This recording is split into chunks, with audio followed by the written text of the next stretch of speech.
முடியல, வயசானா அடிக்க முடியல. நான் கேட்கிறேன், ஏன் அடிக்கணும்? ஏன் அடிக்கணும்? தந்தை பெரியார் சொன்னாரு, பெண்களின் கையில் கரண்டியை பிடுங்கி விட்டு புத்தகத்தை கொடுங்கள், அப்பதான் நாடு நல்லா இருக்கும்னாரு. இவங்களுக்கெல்லாம் இன்னும் புரியல. ஏமா நீங்க மட்டும் இப்போ பூரி கட்டி வச்சு அடிக்கிறேன் அப்படின்னீங்க, அப்புறம் அது ஒன்றும் பிரச்சனை இல்லையா? ஏங்க அதெல்லாம் ஒரு டைமிங்க்கு ரைமிங்க்கு பண்ணேன். நிஜமாவே என் புருஷன் நான் போட்டு 4 அடி குத்திட்டா நான் வந்துட்டு பேசிக்கிட்டேன்.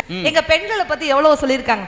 பெண்ணே நீயும் பெண்ணா, பெண்ணாகிய ஓவியம் 2 கண்ணா, ஒவ்வொன்றும் காவியம் ஒரு 3ஆம் பிறையை சுற்றி, தங்க ஜரிகை நெய்த நெற்றி, பூக்கள் தேர்தல் வைத்தால் அடி உனக்கே என்று வெற்றி, பிரம்மன் செய்த சாதனை உன்னில் தெரிகிறது, உன்னை எழுதும் போதுதான் மொழிகள் இனிக்கிறது. தம்பி, அடுத்து நீ இதே மாதிரி பாட்டு பாடணும்.